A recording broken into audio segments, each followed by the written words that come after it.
For the first time in program history, the TCU Horned Frogs will finish above 500 in conference play. And here to talk about it is the man who's been leading the charge, head coach Jamie Dixon. Coach, thanks for your time. All right, good. Good to be here. And off day for us here. Practice tomorrow and 2 days to prepare for Cincinnati. So big one for us.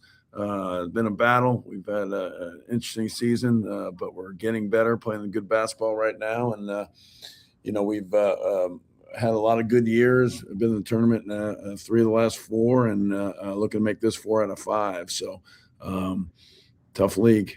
Tough league. You come off a win against Texas Tech, and then you got another hot team coming at you in Cincinnati. It's never ending in the Big 12, and you said you guys are playing some good basketball. That might be an understatement as you guys are winners of 7 out of your last 8. But I want to take you back to opening day in college basketball, November 3rd, 2025, when you guys lost to New Orleans and you got back to your office. At that time, what was kind of going through your mind then at that point? Well, first thing I did was check on Malik. He had torn his ACL. We thought so. He 5 minutes into the game, he was our starting center. We had a couple other guys that were out that game, 2 or 3 guys. A guy playing his first college game got in foul trouble, fouled out. So wasn't the team we thought we'd have going into it, and changed overnight. And sometimes those things happen, but you don't overreact. You stay the course and make your adjustments. And over time, we've gotten better and improved, and we've had some great wins. The Florida, Wisconsin wins, and won the tournament out in San Diego, and obviously a number of wins in conference play. So, it's a long year. It's a battle, and one game doesn't define you, and we made sure that was not the case. So, it was adversity. You have 4 guys you think are playing, aren't playing, and overnight, and you just figured out. I guess I can use this phrase here now that I've been in Texas now for 17 years. Not my first rodeo. There you go. Yes, sir. Absolutely. Now, to that point, as I mentioned earlier, winners of 7 out of your last 8. If there's one thing that you can point to being the biggest difference maker throughout this stretch, what would that be? I think it's been a lot of things, but I'd say rebounding's probably been the best thing for us. I think um, that's what we've done the best job: offensive rebounding and defensive rebounding, specifically probably offensive, which made our offense better. We're defined ourselves a little bit better offensively. We made some adjustments, but and we're not done making adjustments. We've got to keep finding our strengths, play to our strengths, and if there's things that come up, injuries, foul trouble, some challenges, changed defense a couple times last night because we gave a couple threes to start the game, but it got us back on course to what we wanted to do and what we had planned to do coming into the game.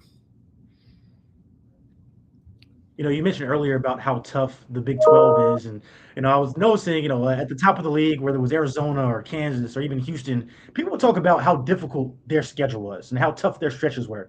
But then I remember for you guys opened up conference play with a really tough schedule of your guys' own, right? You Yeah. started out having to go to Allen Fieldhouse, and where you guys played them to overtime, then came back home versus Arizona, then had to go and play a healthy BYU team at that time as well.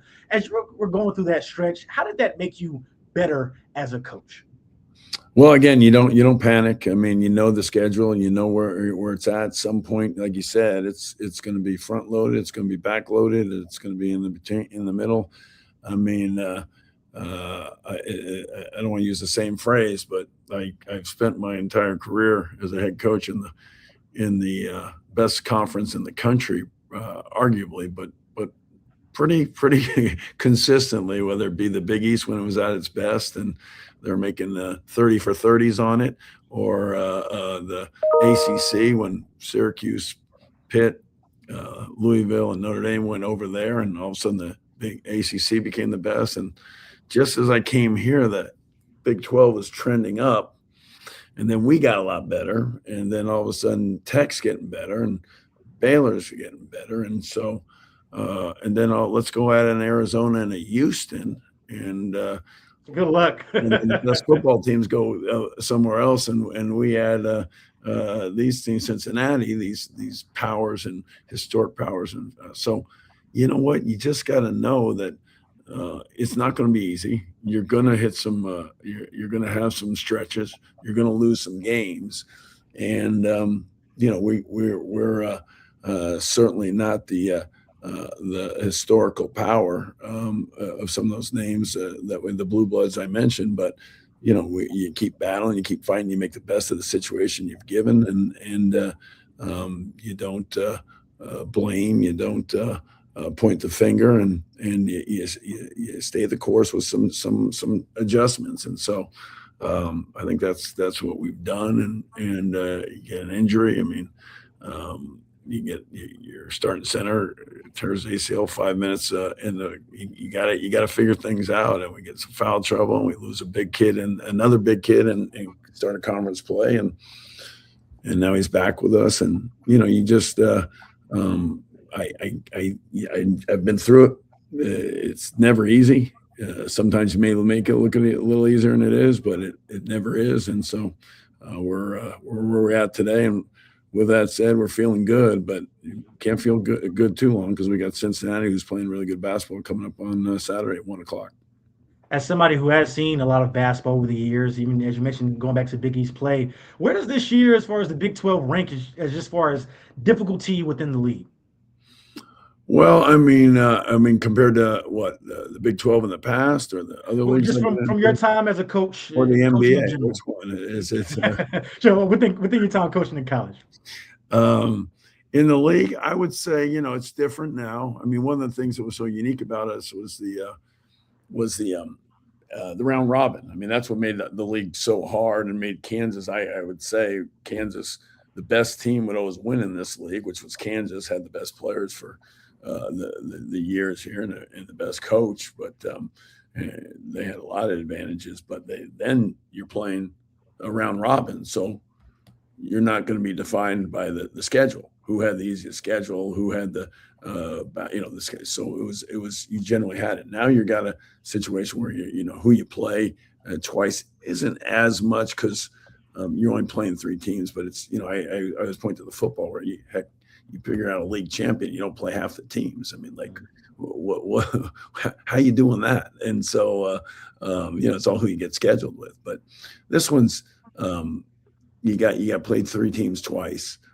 Some of these leagues, there's it's completely who gets scheduled what. But 18 games, the atmospheres, and but when you play teams, that matters.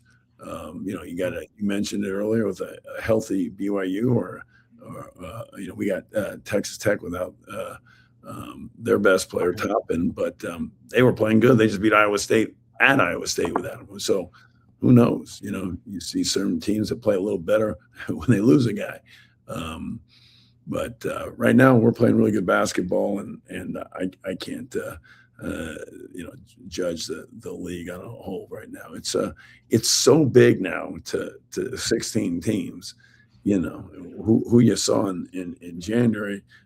Maybe is certainly not the team you're going to see in April, and we're probably one of those teams that fits that equation.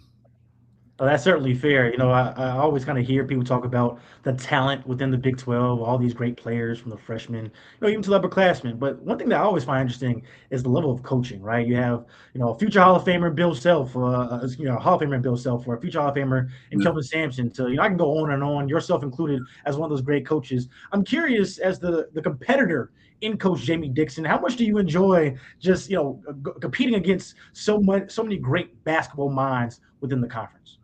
Well, it should be Hall of Famer Kelvin Sampson, and I'm trying to think to our league here now, but I started out in the Big East. I was the youngest guy, and it was Boeheim, it was Calhoun, it was Patino, it was all the Hall of Famers that are in there now, and go down the list. Jay Wright was struggling at Villanova at the time. They wanted to get rid of him, and then there's two championships later in Hall of Fame. I don't know if he's in there, but he should be in there. Um, this is so kind of used to it.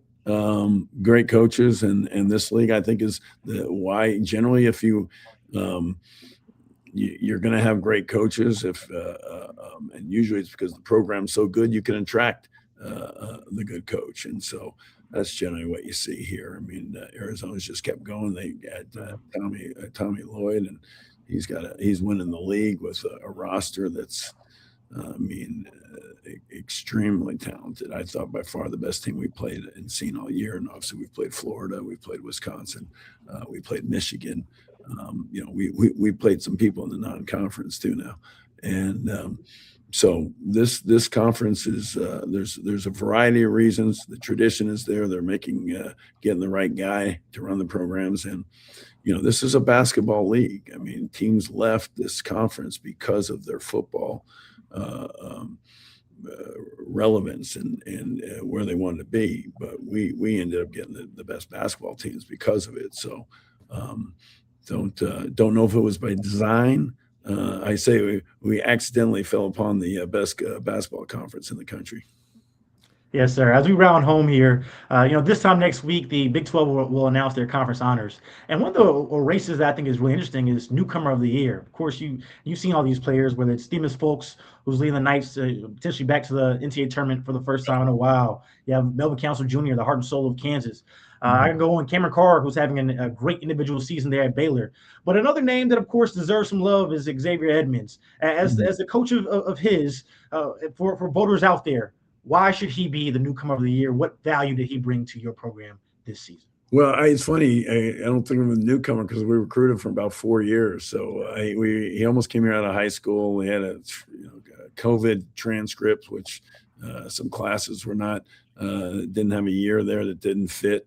He's in a lot of ways, I don't think of him as COVID. Gave a call to his high school coach, legendary Coach Mitchell, last night after his game. So I say newcomer. He's been on my phone here in Texas for 4 years. So, but yeah, I mean what's his best argument. This is the season's not over. It's still going, and his progress has been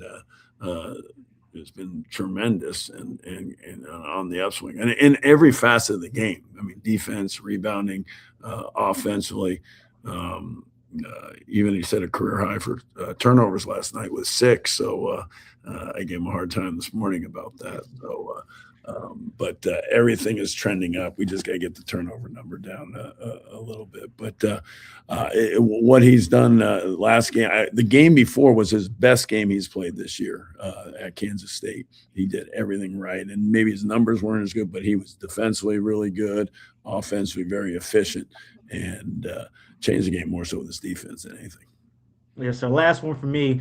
Sticking to that point, I'm not asking at all who you're voting for, but I am curious, from mind of a voter, a coach, as you game plan against these different players when you're voting, as far as first team, second team, or whatever, or some of the individual honors.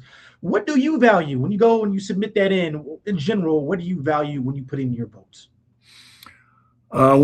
Winning team to finish the highest should get the MVP, that type of thing. Generally, the coach of the year, those type of things. So winning. That's to me it's End of the simple. game. Yeah.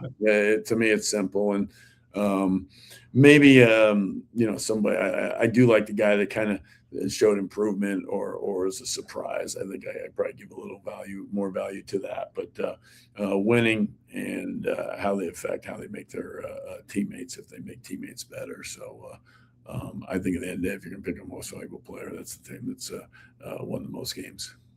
Yes, sir. Well, yeah, there's a couple of your Horn Frogs who certainly deserve some love in that honor. Coach, thank you for your time. Okay. Best of luck on Saturday versus Cincinnati. All right, Chance. Take care.